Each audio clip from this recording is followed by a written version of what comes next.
All right, second graders, we are going to start with our black paper being vertical. That's really tall for this drawing. And if I write in pencil for this video, it's really hard for you to see. So you're going to use pencil. I am going to use a white crayon. So start with your name at the back, flip it over. Somewhere close to the bottom, I'm going to go up maybe 2 or 3 inches.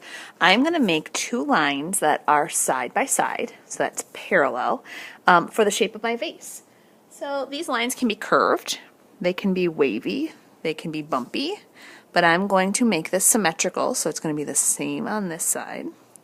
And then I'm going to connect them with a line for the bottom of the vase and a line for the top of the vase. So you can make it fancier than that. If you want to look at the smartboard, I'll have some different ideas up there. The next thing I'm going to do is at the top, I'm going to add about 5 flowers.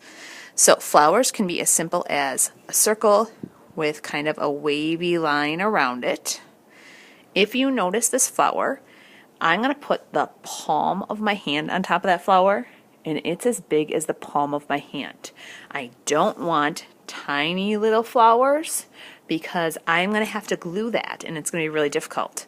So I might make a different kind. Maybe this one has a circle in the inside as well, but maybe it has some zigzag pointy petals. I'm going to add a third one right here. And I'm going to make that one the inside with a circle as well. That's just kind of a good starting point.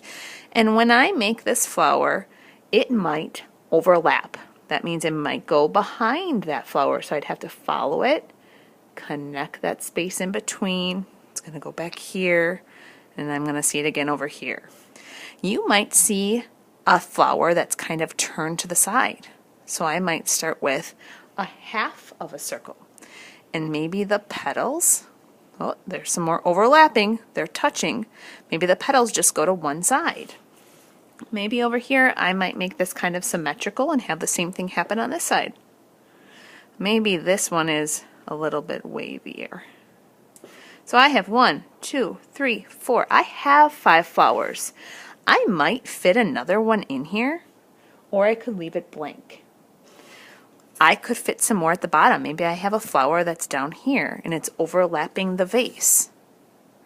So 5 is a good idea of a number to start, but you can end up with more.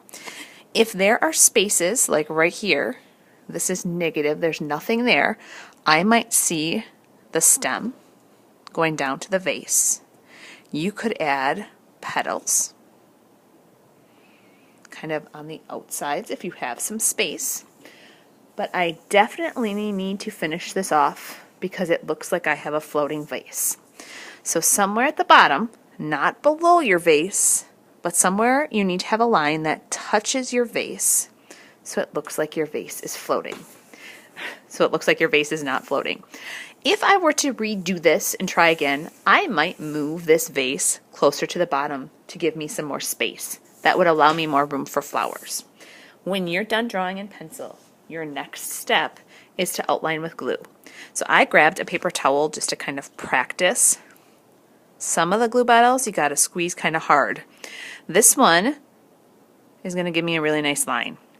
If I can't squeeze hard enough, my line is going to be too skinny. If I have to squeeze too much, that's too thick. So I want a nice in-between line. So I've practiced a little bit. If you feel like you don't need to practice, that's your choice. I'm going to throw that paper towel in the garbage and I'm going to start to outline with my glue. I like to start at the top of the paper because I tend to rest my hand on the paper and I don't want it to smear. So over every single pencil line, I'm going to get a glue line. I was touching the orange tip to the paper for that. Some of you might prefer to hold the tip above your paper. It kind of helps. If you have enough control, it will help and it will go a little bit faster. But if you have to touch that tip to your paper, that is totally fine as long as you're getting a nice glue line. When you're finished gluing all your pencil lines, you want to carry this paper with 2 hands, nice and flat, to the back counter. We do not want to put these in the drying rack, and we don't want to carry them with 1 hand because that glue will drip. especially on the drying rack. On the drying rack, those papers tend to curl over the edge and we don't want it to drip. So back counter, not on top of anyone else's.